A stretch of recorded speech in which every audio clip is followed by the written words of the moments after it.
Hello guys, ইদানিং আমরা social মিডিয়াগুলোতে দেখতে পাচ্ছি এই ছবিগুলো ব্যাপকভাবে ভাইরাল। প্রথমে আমি আপনাদেরকে ভাইরাল ছবিগুলো দেখিয়ে নিই। যে ছবিগুলো আপনারা মাত্র দেখতে পেলেন, এই ছবিগুলো কিন্তু আমরা মাত্র এক ক্লিকে আমাদের মোবাইল ফোন দিয়ে তৈরি করতে পারবো। সো কিভাবে আপনার নাম দিয়ে এই ধরনের ভাইরাল ফটো তৈরি করবেন আপনার হাতে থাকা মোবাইল ফোন দিয়ে, সেটাই আজকের এই টিউটোরিয়াল ভিডিওটি সম্পূর্ণ দেখলে শিখতে পারবেন। সো ভিডিওটি শুরু করার আগে ছোট্ট একটা রিকোয়েস্ট, অবশ্যই ভিডিওটিতে একটি লাইক দিয়ে চ্যানেলটি সাবস্ক্রাইব করে দিবেন। So let's start the video. তো প্রিয় ভিউয়ার্স, আমরা চলে আসছি আমাদের মোবাইলের স্ক্রিনে। আমরা যে কোনো একটি ব্রাউজার ওপেন করে নেব। তো আমি এখান থেকে ক্রোম ব্রাউজারটি ওপেন করে নিচ্ছি। এখন সার্চ বারে টাইপ করতে হবে being AI image generator. Being AI image generator লিখে সার্চ করার পর আপনাদের সামনে এরকম একটা ওয়েবসাইট চলে আসবে। বিং লেখা, নিচে ইমেজ ক্রিয়েটর লেখা।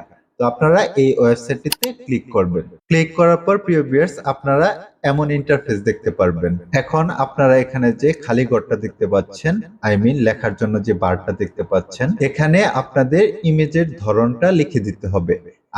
ইমেজের প্রম্পট দিতে হবে। তো আমরা যেহেতু আজকে যে ভাইরাল ছবিগুলো দেখালাম সেই ভাইরাল ছবিগুলো এখান থেকে জেনারেট করব, তার জন্য আমি একটা প্রম্পট লেখা লিখে রাখছি। তো আমি সেই প্রম্পটটা নোটপ্যাড থেকে কপি করে এখানে পেস্ট করে দিচ্ছি। তো আমি যে লেখাটা এখানে পেস্ট করলাম সেটা আপনাদের একটু পড়ে শোনাই। এখানে আমি লিখছি create a 3D illustration for a Instagram profile picture where a 22 years old boy in a black shirt sits casually on a wingback chair wearing sneakers. The background features Anonda in Bing. এখানে আমি আমার নাম দিয়ে দিচ্ছি যাতে ব্যাকগ্রাউন্ডে আমার নামটা দেখা যায়। তো আপনারা এখানে কি করবেন, আমার নামের জায়গায় আপনাদের নামটা দিয়ে দিবেন। তো লেখাটা দেওয়ার পর আমাদের কাজ হচ্ছে নিচে যে ক্রিয়েট অপশনটি দেখতে পাচ্ছেন, এই ক্রিয়েট অপশনে ক্লিক করতে হবে।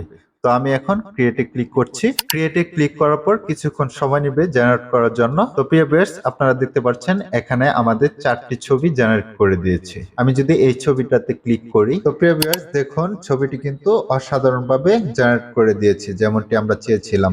এখানে আমাদের পিছনে নামটিও দিয়ে দিয়েছে। আর হ্যাঁ প্রিয় ভিউয়ার্স, আপনাদের সুবিধার্থে আমি এই সেম লেখাটা আমার এই ভিডিও ডেসক্রিপশনে দিয়ে দিব, সেখান থেকে আপনারা চাইলে কপি করে নিতে পারেন। তো প্রিয় ভিউয়ার্স, এখন এই ছবিটি ডাউনলোড করার জন্য আমরা এই নিচে যে 3 ডট মেনু দেখতে পাচ্ছেন এটাতে ক্লিক করব। 3 ডট মেনুতে ক্লিক করার পর এখানে ডাউনলোড অপশন দেখতে পাবেন। এই ডাউনলোড অপশনে ক্লিক করলে আপনার ছবিটি ডাউনলোড হয়ে যাবে। তো দেখতেই পাচ্ছেন ছবিটি কিন্তু ডাউনলোড হয়ে গেছে। তো আমি ব্যাকে চলে আসছি। আপনারা এখানে যে ছবিগুলো দেখতে পাচ্ছেন এগুলো কিন্তু হিউম্যান ক্যারেক্টার, মানে মানুষের মতো।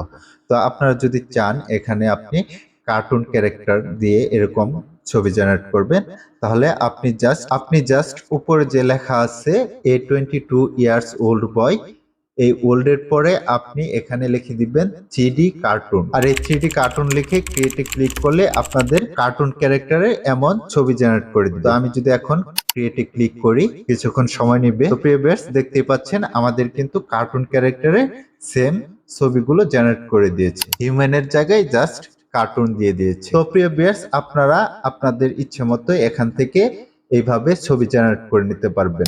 সো আশা করি এই ভিডিওটি দেখে আপনারা শিখতে পেরেছেন কিভাবে এমন ছবি তৈরি করতে হয়। যদি শিখতে পারেন ভিডিওটিতে একটি লাইক দিয়ে চ্যানেলটি সাবস্ক্রাইব করে দিবেন। ফেসবুক পেজ থেকে দেখে থাকলে পেজটি ফলো দিয়ে ভিডিওটি বন্ধুদের সাথে শেয়ার করতে ভুলবেন না। সবার সুস্বাস্থ্য ও দীর্ঘায়ু কামনা করে আজকের মতো বিদায় নিচ্ছি। আল্লাহ হাফেজ।